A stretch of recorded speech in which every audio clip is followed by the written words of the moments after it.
concours Miss Mathématiques 2014-2015, les lauréates ont été récompensées aujourd'hui par la première dame de Côte d'Ivoire, Dominique Ouattara, marraine de la cérémonie de remise des prix. L'événement a eu lieu ce jeudi au lycée Sainte-Marie de Cocody. La Côte d'Ivoire est désormais dotée d'une stratégie nationale d'exportation. Elle devrait permettre de renforcer la capacité d'appui des institutions nationales compétentes. Ce document a été remis aujourd'hui au Premier ministre Daniel Kabonde. La Com Natal PC dresse son bilan après 3 années d'exécution de son plan d'action. La Commission nationale de lutte contre la prolifération et la circulation illicite des armes légères et de petit calibre s'est réunie à Yamoussoukro dans ce cadre. Bonsoir à tous et bienvenue dans ce 23h. Les lauréates 2014 et 2015 du concours Miss Mathématiques ont été récompensées. La première dame de Côte d'Ivoire, Dominique Ouattara, marraine de la cérémonie, a fait de nombreux cadeaux à ses filleuls. Dominique Ouattara a exprimé toute sa fierté aux lauréates et l'événement s'est déroulé aujourd'hui au lycée Sainte-Marie de Cocody. Viviane Aimé. Tout doucement mais sûrement, la Société mathématique de Côte d'Ivoire est en train de faire naître l'esprit mathématique chez les jeunes collégiennes et lycéennes de Côte d'Ivoire. En témoigne l'intérêt croissant accordé au concours Miss Mathématiques institué depuis l'an 2000. Ce jeudi 13 novembre, les 12 lauréates des concours Miss Mathématiques 2013 et 2014 devaient recevoir leur prix au cours d'une cérémonie organisée au lycée Sainte-Marie de Cocody, lycée d'excellence qui compte 9 élèves au nombre des 12 lauréates. Marraine une fois encore de cette nouvelle promotion de jeunes mathématiciennes, après le parrainage qu'elle a accordé à la promotion précédente, celle de 2012, la première dame de Côte d'Ivoire, Dominique Ouattara, qui fait de la promotion des femmes un de ses credos. Également le président de l'Assemblée nationale, Guillaume Kibafori Soro, qui par sa présence discrète ce jeudi au lycée Sainte-Marie a démontré son attachement à la promotion de la femme et son soutien à l'action de la Société mathématique de Côte d'Ivoire. Au nom de la Société mathématique, le professeur Saliou Touré a rendu un vibrant hommage à la première dame de Côte d'Ivoire. Comme dit le poète, soyez bénis, Dominique Ouattara. Vous qui ne ménagez ni votre temps ni vos efforts pour inculquer à la jeunesse ivoirienne les idéaux de paix, de culture et d'excellence. Au nom de la communauté mathématique de Côte d'Ivoire, je voudrais vous dire une fois de plus merci pour votre soutien permanent et pour vos encouragements sans lesquels la Société mathématique de Côte d'Ivoire ne saurait se rendre utile aux enseignants et aux élèves de notre pays. Le professeur Saliou Touré a tenu également à saluer le soutien du président de l'Assemblée nationale à la Société mathématique de Côte d'Ivoire. Je voudrais mentionner tout spécialement Monsieur le Président Guillaume Kibafori Soro, président de l'Assemblée nationale, pour les encouragements et tout l'appui qui ne cesse de nous accorder dans la réalisation de nos programmes d'activité. La ministre de l'Éducation nationale, Kandia Camara, n'a pas été oubliée. Madame la ministre Kandia Camara, ministre de l'Éducation nationale et de l'Enseignement technique, depuis votre nomination à la tête de ce vaste ministère, l'espoir renaît progressivement mais sûrement. Oui, Madame la ministre, sous votre haute autorité, l'école ivoirienne est en train d'écrire les plus belles pages de son histoire récente. Le concours Miss Mathématiques comprend 2 niveaux. Le niveau des classes de 3e et le niveau des classes de terminale C. Pour l'année 2013, la lauréate nationale niveau 3e est Ouattara Maria, avec une moyenne au concours de 16,25 sur 20. Elle est élève à l'Institut Froebel de Marcory. La lauréate nationale niveau terminal C pour l'année 2013, Oyetola Maribola Jocelyne du lycée Sainte-Marie, avec une moyenne de 12,50 sur 20. Pour l'année 2014, la lauréate du concours niveau 3e est Agbalessi Christine Alexandra du lycée Sainte-Marie, avec une moyenne de 15,25 sur 20. La lauréate du concours niveau terminal C est Traoré Aïcha du lycée Sainte-Marie avec une moyenne de 13,75 sur 20. Primé, meilleur établissement au cours de l'année 2013, premier le lycée Sainte-Marie de Cocody, second le lycée moderne de Port-Bouët et troisième l'Institut Froebel de Marcory. Meilleur établissement au cours de l'année 2014, premier lycée Sainte-Marie, deuxième collège Saint-Viateur, troisième lycée moderne des jeunes filles de Yopougon. Les lauréats ont reçu leur récompense des mains de la première dame qui a offert des dons en nature et en espèces d'une valeur totale de 27 millions. Pour finir, elle a adressé ses félicitations et ses conseils à ses filleuls. C'est avec une réelle satisfaction et une grande fierté que j'adhère à la conquête des mathématiques par nos jeunes filles. En effet, ce concours renforce leur amour pour la discipline et exalte en elles le goût de l'effort et du dépassement de soi, valeur cardinale à la réalisation des grandes œuvres. Nos lauréates sont donc promises à de brillants destins dans un contexte où les compétences de la femme sont reconnues et prises en compte dans notre pays. Je voudrais donc inviter nos lauréates de ce jour à approfondir leurs connaissances en mathématiques. La cérémonie de ce jour leur rend hommage et c'est la nation tout entière qui reconnaît leur mérite. La cérémonie a pris fin dans une ambiance de gaieté. La première dame a accédé à la doléance formulée par la proviseure du lycée Sainte-Marie de réhabiliter la partie endommagée des dortoirs afin de permettre à l'internat du lycée de fonctionner à plein régime. L'objectif est de renforcer la capacité d'appui des institutions nationales compétentes afin d'accroître la compétitivité à l'exportation, les liens avec les marchés régionaux et internationaux, ainsi que les recettes à l'exportation des petites et moyennes entreprises dans les secteurs à fort potentiel. La Côte d'Ivoire dispose depuis ce matin d'une stratégie nationale d'exportation. Ce document a été remis officiellement ce jeudi au Premier ministre Daniel Kablan-Duncan. Francis Boifou. Le document de stratégie nationale d'exportation SNE remis au Premier ministre Daniel Kablan-Duncan par la directrice exécutive du Centre du commerce international, Arantxa González. Il contient les actions à mener par la Côte d'Ivoire pour diversifier ses marchés d'exportation les 5 années à venir. La stratégie nationale d'exportation est désormais la feuille de route pour développer le commerce ivoirien. C'est une stratégie qui va aider les Ivoiriens à relever les défis et à créer une véritable culture à l'exportation, de plus de valeur ajoutée. C'est aussi une stratégie qui va nous aider à créer une culture de l'entrepreneuriat, à la création, à la formulation d'une politique de commerce que je vais appeler 2.0, plus tournée vers les services. Pour le Premier ministre Daniel Kablan-Duncan, la mise en œuvre de la stratégie nationale d'exportation va accroître le taux des échanges avec les marchés internationaux et régionaux. Dans le même sens, le gouvernement est actuellement en initiative et en réflexion accélérée pour l'étude et pour la mise en place d'une institution chargée de gérer l'assurance crédit à l'exportation. Une telle institution, à l'image de la COFAS française ou d'Hermès ou d'autres structures de ce genre, permettrait de faciliter l'assurance et le financement des exportations, notamment en faveur des PME exerçant dans ce domaine.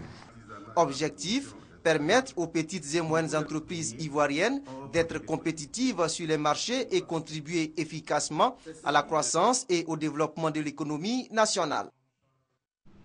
La 7e édition du Forum africain des infrastructures s'est ouverte ce matin à Abidjan. Les experts vont réfléchir 2 jours durant sur la maintenance et la réhabilitation des infrastructures de transport en Afrique. Il s'agira pour ces participants de trouver des voies et moyens pour développer les infrastructures de transport sur le continent et notamment les routes. Mahamadou Traoré, Francis Boifou. L'État et le développement des routes en Afrique, sujet évoqué à l'ouverture de ce 7e forum africain sur les infrastructures à Abidjan. Face à la dégradation très avancée des routes, une nouvelle politique d'entretien s'impose selon les experts. Pourquoi la thématique cette fois-ci de l'entretien routier? C'est qu'on s'est rendu compte que effectivement, on parle souvent de développement des infrastructures, mais derrière, on se rend compte que nos infrastructures routières d'il y a 20 ans, d'il y a 30 ans, sont en train de se dégrader, on est en train de les perdre, parce que justement, on n'a pas joué ce rôle d'entretenir les routes, d'entretenir le réseau. En Côte d'Ivoire, les besoins en termes de réhabilitation des routes sont énormes et le gouvernement en est conscient. Les besoins pour déjà remettre à niveau les infrastructures de base au moins routières, on parle de 1500 milliards. Et puis maintenant, il faut voir également les ressources nécessaires au développement de ce réseau qui sont encore des montants beaucoup plus importants. Mais à travers justement des instruments comme le fonds d'entretien routier qui aujourd'hui atteint son régime de croisière et donne entièrement satisfaction, à travers de nouveaux instruments tels que les fonds d'infrastructure qui sont en cours de mise en place par le gouvernement, on pense que ces objectifs-là devraient pouvoir être atteints. Pour les experts, l'accent doit être mis sur la qualité des études techniques préalables à la construction des routes. Autre solution, l'expérimentation du contrat par résultat des États africains. C'est un contrat qui enjoint aux entreprises de non seulement construire des routes de bonne qualité, mais aussi de les entretenir. Cette institution de la République a effectué sa rentrée solennelle il y a 2 semaines. Le Conseil économique et social a tenu aujourd'hui sa première séance de travail. Au cours de cette rencontre, le premier vice-président Coulibaly Timoko Yadé s'est adressé aux conseillers. Il a remis à chacun d'eux une pochette contenant des documents et des textes régissant le Conseil. Guy Roger Nguessan, Adamakoni. Convivialité et efficacité sont les maîtres mots qui devront guider les conseillers économiques et sociaux tout au long de cette 10e mandature. À cette première séance de travail, après la rentrée solennelle du Conseil, le premier vice-président a appelé à la disponibilité et à la compétence des 115 conseillers pour relever les défis de l'institution et réussir leur mission auprès des pouvoirs publics. Nous avons le sentiment que tous ceux-là peuvent se départir de leur appartenance politique, religieuse, etc., pour débattre sainement et en toute liberté des questions qui intéressent le développement de la nation et apporter au président de la République un conseil qui peut lui être utile dans l'orientation et dans l'organisation de la vie économique du pays. Et le monde évolue et nous devons effectivement adapter nos réflexions, nos observations sur l'évolution du monde de manière à adapter notre pays. Chacun des conseillers aura à siéger dans l'une des 5 commissions thématiques permanentes. Ils devront également réfléchir sur des axes prioritaires au cours de cette mandature, à savoir la formation de l'élite ivoirienne de demain, le libéralisme à visage humain, le financement des PME. Au terme de la séance de travail, chaque conseiller a reçu une pochette contenant des documents et les textes régissant le Conseil économique et social. On s'intéresse à présent au grand format de la rédaction. On parlera ce soir de l'opération de déguerpissement des zones à risque de quartiers précaires, opération engagée par le gouvernement. L'État de Côte d'Ivoire ne veut plus revivre les situations dramatiques de décès dans certains quartiers précaires d'Abidjan pendant la saison des pluies. Après l'identification des zones à risque, il a entrepris une vaste campagne de sensibilisation en prélude à une opération de déguerpissement. Atekoubé et plusieurs autres communes du district d'Abidjan abritant ces quartiers sont ciblés. Les démolitions ont commencé et cette fois, le gouvernement est déterminé à aller jusqu'au bout de son action dans un souci de protection civile. Serge Kolia. Voici ce qui reste du désormais ex-quartier Boribana Séfi en bordure de lagune dans la commune d'Atekoubé, en plein cœur d'Abidjan. Certains anciens habitants qui fréquentent encore les lieux ont du mal à accepter la réalité. Avant de nous chasser, normalement, il doit nous donner quelques coins où on va habiter. Mais venir casser comme ça seulement sans avertir, ça aussi c'est pas bon. Quand ils ont rasé le quartier Séfi, la population de Séfi est venue s'entasser à la population de Boribana. Quelques-uns ont même trouvé refuge au foyer des jeunes de la commune d'Atekoubé. On est 100 personnes seulement ici. Ben, les autres ont trouvé l'argent, on va aller chercher maison. Mais nous, rien. Cette opération de déguerpissement des populations et des mesures d'accompagnement ne date pas d'aujourd'hui. Les sites que nous sommes en train de déguerpir ont été identifiés depuis 2012. Et ceux qui habitaient ces endroits à l'époque ont reçu des kits d'accompagnement. À l'Office national de la protection civile, Cette opération de déguerpissement est d'une nécessité vitale. Elle est la matérialisation de la volonté des autorités gouvernementales, celle d'éloigner les populations des zones à risque en démolissant systématiquement ces quartiers qui ont enregistré une quarantaine de morts cette année pendant la saison des pluies.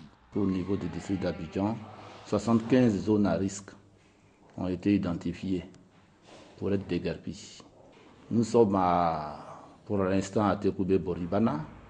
Nous avons déjà effectué aussi des déguerpissements à Djamé. Et ensuite, nous viendrons à Kokodi, de même qu'à Yopougon et à Bobo. En priorité, ces 5 communes sont concernées par l'opération de déguerpissement. Nous avons travaillé avec les mairies, la préfecture d'Abidjan, pour l'information et la sensibilisation des populations concernées. L'opération mobilise les services des ministères de la Construction, des Infrastructures et le ministère d'État, ministère de l'Intérieur et de la Sécurité à travers l'Office national de la protection civile. Cependant, démarrée tambour battant, l'opération connaît depuis quelque temps un ralentissement. Dans la même commune d'Atekoubé, le quartier Boribana-Sebroko, un site plus vaste que celui de son voisin rasé, est pour le moment épargné. Les locataires bien installés espèrent être à l'abri d'un éventuel déguerpissement. Les communes n'ont pas, et puis les quartiers n'ont pas la même réalité. Dans les quartiers Sobroko ici, ce n'est pas toute la zone qui est des zones à haut risque. Ce n'est pas à la population habitant une zone donnée de dire que la zone est à risque ou pas. L'État, à travers le ministère de la Construction, a des agents qui sont là pour déterminer qu'une zone est à risque. Lorsque vous avez des habitations qui sont sur les flancs des collines, lorsqu'on a des habitations qui sont dans les rivières, dans les talvecs, les techniciens du ministère de la Construction déterminent que c'est une zone à risque. Situation identique au quartier Mosikro. Ici, les pluies diluviennes ont endeuillé de nombreuses familles. Dans cette cour, par exemple, 4 morts ont été enregistrés. Mais des locataires continuent d'y demeurer. Peut-être attendent-ils les engins de démolition pour se décider à partir. Avec le DG de la Construction, nous sommes en contact permanent. L'opération se poursuivra. L'État de Côte d'Ivoire ne jette pas sa population à la rue. On les accompagne dans l'immédiat et dans un avenir proche. L'État mettra des logements à leur disposition. Mais ces logements-là ne seront pas gratuits. Ce sera en fonction de leur bourse. Prenant toute l'ampleur du drame et des morts en cascade en saison des pluies, le gouvernement est déterminé à agir. Et les premières actions de démolition constatées en sont la preuve bien visible. Les populations de ces quartiers à haut risque devraient prendre toutes les dispositions pour quitter ces endroits dangereux qui menacent au quotidien leur vie. C'était le dossier du jeudi proposé par Serge Koléa. La Côte d'Ivoire, tout comme la communauté internationale, va célébrer demain 14 novembre la journée mondiale du diabète, une maladie qui touche plus de 300 millions de personnes dans le monde. Elle est caractérisée par une hausse de la glycémie chronique. La journée mondiale du diabète est l'occasion de faire le point sur les traitements par insuline pour soigner les 2 types de diabète. Et cette 23e édition se tient autour du thème « Une vie saine et le diabète ». Le ministre de la Santé et de la lutte contre le sida, Raymond Goudou Kofi, invite les populations à adopter des comportements sains, une bonne alimentation et la pratique du sport. Moussa Konaté et Franck Wadio. Le diabète est l'augmentation anormale du taux de glucose dans le sang. Appelé le tueur silencieux, le diabète détériore le bon fonctionnement des organes vitaux. Selon des études scientifiques, l'indiscipline alimentaire serait l'une des causes de la maladie. La 23e journée mondiale du diabète met donc l'accent sur les bonnes pratiques alimentaires, d'où le thème « Une vie saine et le diabète ». Selon les études les plus récentes, 70% de cas de diabète de type 2 peuvent être évités par une alimentation saine et une activité physique régulière. La Côte d'Ivoire compte plus de 450 000 diabétiques. La prise en charge constitue donc une réelle préoccupation pour ces personnes. Plusieurs actions sont donc entreprises dans ce sens par le gouvernement. L'on dénombre de 2012 à ce jour 10 microcliniques et 8 cliniques du diabète. Ces centres de traitement ont permis la prise en charge d'environ 70 000 diabétiques dont 203 enfants âgés de 5 à 20 ans. L'insuline, qui revenait jusque-là à 16 800 francs CFA le flacon, est aujourd'hui disponible à la pharmacie de la santé publique à 3 700 francs CFA. Le diabète, un véritable problème de santé. La majorité des personnes atteintes ignorent leur état de diabétique. La sensibilisation, une option efficace donc pour mieux informer les populations sur les risques de ce mal. La journée internationale de la fin de l'impunité pour les crimes commis contre les journalistes a été instituée en 2013 par l'ONU à sa 68e Assemblée générale. L'événement vise à sensibiliser sur l'impunité pour les crimes commis contre les journalistes. Et selon des chiffres officiels, plus de 700 journalistes ont été tués dans la dernière décennie dans le monde. En Côte d'Ivoire, cette première journée a été célébrée aujourd'hui au plateau. Roger Appé, Léon Brou. Cette image est celle du journaliste franco-canadien Guy-André Kiefer, disparu en 2004 dans des conditions non encore élucidées. C'est un exemple parmi les 700 cas de crimes contre les journalistes enregistrés la décennie dernière au monde. Au moins 60% de ces crimes, selon l'UNESCO, qui en dénombre déjà 100 pour cette année 2014, n'ont jamais connu de procédure judiciaire. L'institution réclame donc la fin de cette impunité, à la clé le rôle des professionnels de l'information dans la société. La liberté d'expression est un droit fondamental qui est essentiel à la dignité humaine, à l'état des droits et à la bonne gouvernance. Il est plus important que jamais de fournir aux citoyens des informations dont ils ont besoin pour prendre des décisions éclairées concernant leur vie et leur société. Ce rôle du journaliste pour la ministre de la Communication est bien compris par le chef de l'État et son gouvernement. Afoussiata Bambalamine en veut pour preuve l'arrêt des poursuites contre journalistes décrété par le président Alassane Ouattara et les dispositions en cours pour protéger ces travailleurs du secteur de l'information dans l'exercice de leur métier. Au niveau du ministère de la Communication, avec évidemment l'appui du gouvernement, nous avons mis en place un numéro vert qui permet donc à n'importe quel journaliste qui exerce son métier dans ce pays de pouvoir appeler pour que dès lors qu'il a des difficultés, qu'il se sent persécuté, il puisse actionner ce numéro-là pour signaler effectivement toute tentative contre sa personne et mettre les services sécuritaires en branle pour qu'on puisse l'aider.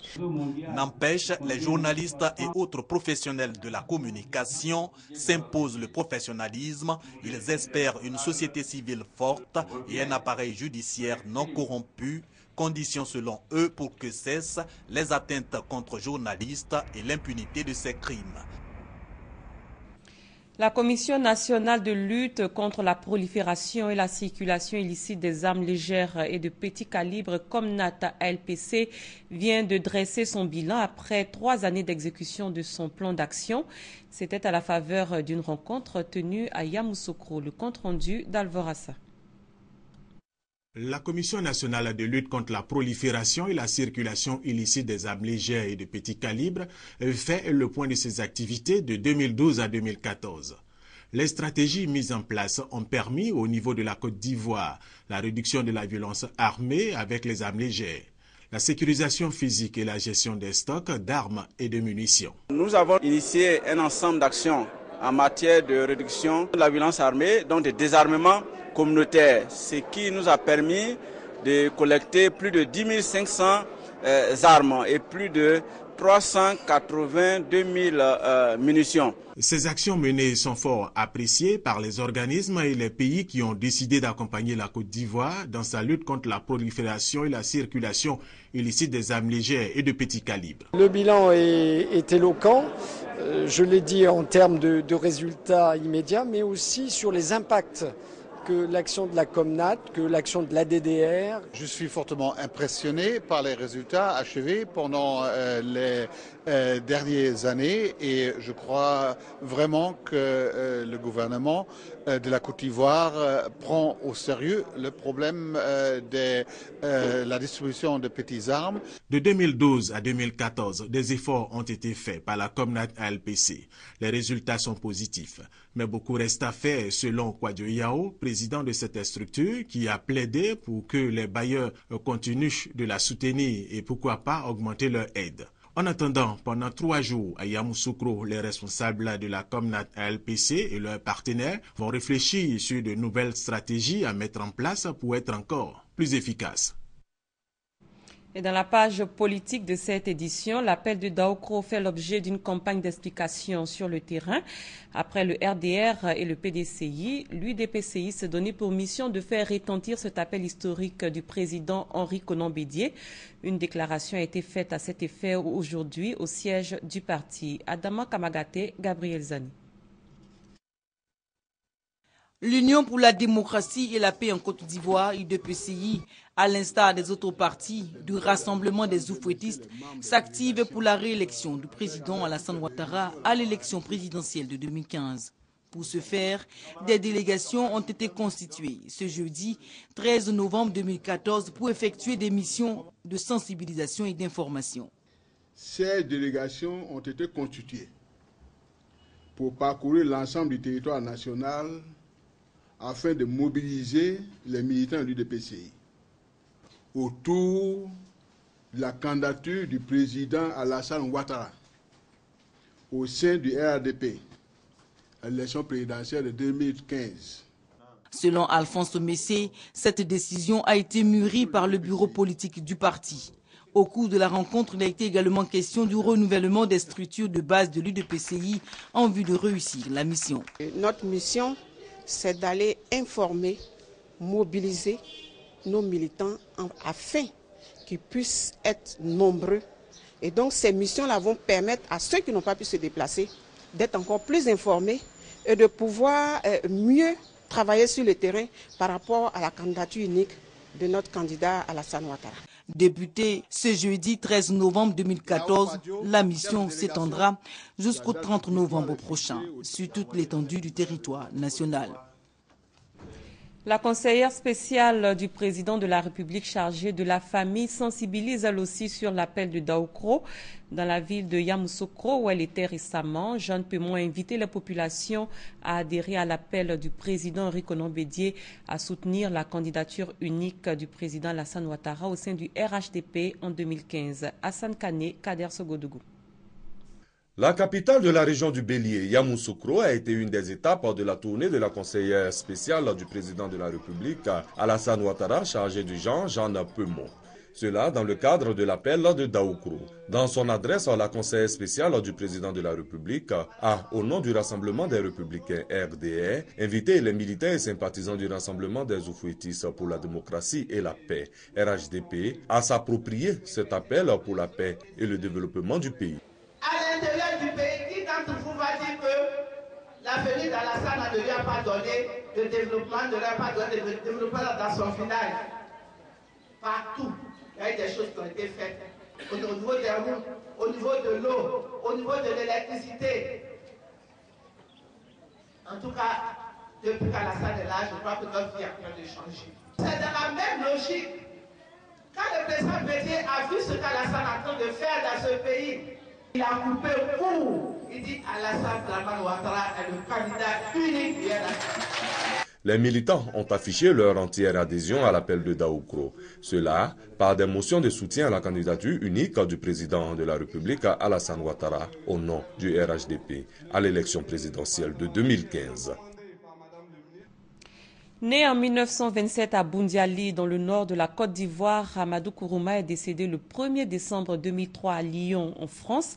Les restes du célèbre écrivain sont arrivés hier à Abidjan. Ils seront inhumés demain, vendredi 14 novembre, au cimetière de Williamsville. Connais pas Gassoro. Rue Amadou Kourouma, 1927 et 2003. C'est ce qu'indique cette pancarte située aux deux plateaux, non loin du domicile du célèbre écrivain Amadou Kourouma.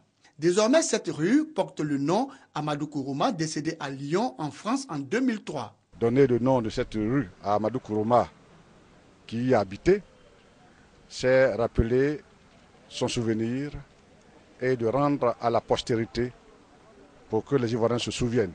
Veuve Christiane Kourouma, l'épouse d'Amadou Kourouma, se félicite de cette initiative des autorités ivoiriennes. Plus tôt ce matin, à l'École normale supérieure ENS, cet ancien enseignant et ancien membre de l'Académie des sciences, des cultures, des arts d'Afrique et de ses diasporas, ASCAD, est honoré par ses pairs.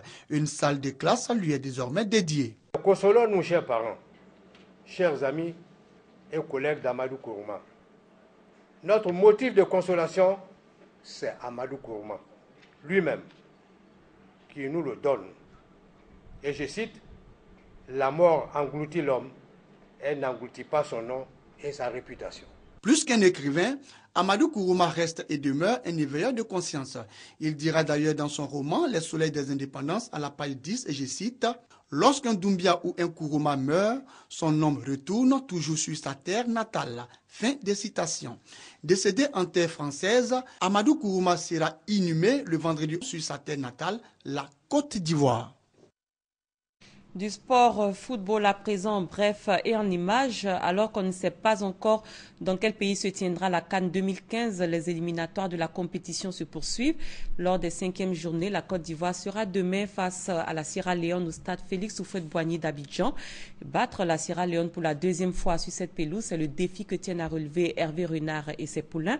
Un regroupement a eu lieu cet après-midi dans cet esprit au stade Félix Houphouët-Boigny. Et c'est la fin de ce 23h. Merci d'avoir été des nôtres et bonne suite de programme sur RTI1.